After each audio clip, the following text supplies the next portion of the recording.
Vamos a hablar ahora del muro que fue derribado, lo poco que estaba construido por los propios vecinos en el día de hoy. Hubo una orden de la justicia para detener la construcción del muro. Finalmente Gustavo Posse, el autor intelectual de la idea del muro, tuvo que de alguna manera suspender, dijo que va a suspender provisoriamente la construcción del muro. Carlos Estornal, el ministro de Seguridad, dijo que el muro es una locura y que genera aún más delito y discriminación. Leí una muy buena nota en el diario Página 12, donde entrevistaban aquí a Sheila Bilker. Primero me dio curiosidad a lo que te dedicás de alguna manera. Hace un seminario de gestión de seguridad y comunicación, la vinculación de cómo se comunican los hechos de inseguridad. ¿Es así? Sí, es así. Los temas que yo trabajo tienen que ver con las representaciones del delito en la prensa, en la tele, cómo es que nosotros entendemos que es el delito, porque lo cierto es que siempre nos parece que lo que vemos siempre ha sido así, y lo cierto es que a lo largo de la historia van cambiando las formas en que nosotros entendemos delito, en que nosotros entendemos lo que es un criminal, en que nosotros entendemos qué es una víctima. ¿Por qué va cambiando? Por ejemplo, ahora ¿cómo lo vemos ahora, cómo ve la sociedad ahora y cómo lo veía antes? Bueno, te podría decir que hace unos 15, 20 años atrás el crimen prácticamente no aparecía en la prensa seria, era una noticia que solo aparecía en la prensa popular, y había algo así. Yo te puedo como... decir, bueno, antes no existía crimen. Por supuesto que existía. Lo que no existía era este modo en que lo estamos procesando hoy, que es un modo que pone el foco y el acento en la víctima más que en el victimario. No, digamos, hoy cuando se cuenta un delito se cuenta una historia dramática de víctimas. Esto no siempre fue así, digamos, o hace 20 años atrás y a lo largo de toda la historia del siglo XX, por lo general el crimen era contado como epopeyas de grandes criminales que uno recordaba. Mate Cocido, Bairoleto, ¿no? Digamos, y que todavía algunos permanecen en la memoria. El relato social, tenía ¿no? otro personaje, digamos. Exactamente, el eje del relato era otro. Y además ese relato no constituía una amenaza para toda la sociedad, ¿no? Digamos, hoy cualquier delito encarna una amenaza o sea, no es un hecho puntual que acaba ahí, sino que se expande y amenaza con herir todo el cuerpo social. Vos sos licenciada en Comunicación Social, sí, y también trabajás en la Universidad de Lanús en la cátedra de Seguridad Ciudadana, ¿es así? En la carrera de Seguridad Ciudadana. En la carrera de Seguridad Ciudadana. Sí.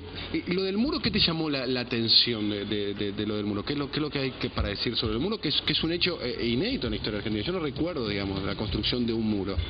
Mira, a mí me parece que el muro en todo caso es sintomático, ¿no? Digamos, hace síntoma ahí de algo que ya se venía dando. En ese sentido me parece que lo que pone en escena es una separación, es una especie, uno podría pensar que es un dispositivo de guerra, ¿no? Digamos, que muestra o evidencia una separación de la sociedad en dos bandos, y de alguna manera me parece que el muro en cierto sentido muestra esta idea de que o escenifica esta idea de que la inseguridad tiene mucho que ver con la exclusión social. ¿No? Digamos, cuando uno traza un muro es para dejar fuera, para poner en una fuera aquello que se quiere expulsar, que se quiere excluir, que se quiere dejar por fuera, ¿no? Y veíamos las imágenes de los vecinos derribando el muro, que era algo natural, que iba a terminar pasando, digamos, ¿no? Me parece que los vecinos se iban a negar a la existencia de este muro. ¿Por qué pensás que Gustavo Posse llevó adelante esto? Y por otro lado, en los estudios de opinión pública, digamos, en algunos cae dando vueltas, digamos, la gente no, si bien la gente no se opuso tanto al muro. No, es cierto. Es cierto. ¿Por qué pensás que en un país como la Argentina ahora toleramos esa idea, la idea de un muro que divide argentinos de argentinos? Mira, yo lo primero que te quiero decir es que el reclamo de seguridad hay que entender que es legítimo. Sí. El reclamo de seguridad es legítimo, ese es el punto de partida del que hay que empezar a pensar la cuestión, y como tal es atendible y como tal exige respuestas. El problema es que el reclamo de seguridad hoy está sostenido desde un discurso del ciudadano que tiene miedo. Y el miedo nunca fue un consejero. Y el miedo pide resoluciones inmediatas. Y lo cierto es que así como la inseguridad es un problema que se viene gestando desde los últimos 15 años, o más, en realidad es concomitante con las transformaciones sociales que genera una sociedad entre incluidos y excluidos, ¿no? Digamos, una sociedad sin vida. Entonces, me parece que así como es un drama de larga data, también es muy iluso pensar en resoluciones inmediatas, ¿no? Digamos, en resoluciones de la noche a la mañana. Lo cierto es que eso no va a pasar. Y me parece que muchas veces, muchas de las soluciones, ¿Esta muchas es de una las solución propuestas... demagógica, digamos? A ver, yo lo que te diría es que, en todo caso, evidencia cierta derrota. La derrota. Cierta derrota, digamos. En el sentido de que son decisiones desesperadas, digamos. No hay otra cosa para hacer, no se le ocurre otra idea. Y son decisiones vinculadas a fuertes presiones sociales para resolver un problema que se vive como drama, se vive dramáticamente. Porque, digo, Pero la pregunta que yo te hago, Sheila Bilker, Sheila, que es un nombre de origen lituano, ¿no? Sí.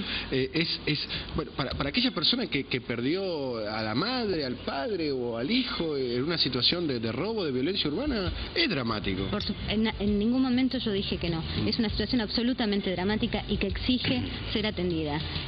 La inseguridad es un problema que exige políticas de seguridad claras y precisas. Lo que no podemos pensar es que la solución es de un día para el otro. Lo que no podemos pensar es proponer soluciones adoptar las soluciones que propone la víctima en su dolor. Porque muchas veces esto nos lleva a un terreno... Vamos a un ejemplo brutal de lo que vos decís, la víctima en su dolor. Nos llevamos a Bloomberg, digamos. Bloomberg, que era un padre dolorido, legislando, digamos. Y quizás el dolor no te permite legislar. O el caso de las madres y padres de Cromañón. Más extremo, si vos a alguien que le mataron al hijo le da un revólver, capaz que hace justicia por la mano propia, no está bien. Sí. A ver, ahí está el tema, digamos, de que cuando se pide el ejercicio de justicia sustantiva, inmediata... ¿Qué es justicia sustantiva? Justicia sustantiva es justicia ya, el reclamo de justicia ya, alterando o traspasando o no respetando los procesos formales, que es lo que caracteriza la justicia en un Estado de Derecho, ¿no? Digamos, cuando se pide eso, prácticamente lo que se está pidiendo es el ejercicio de la venganza, no de la justicia.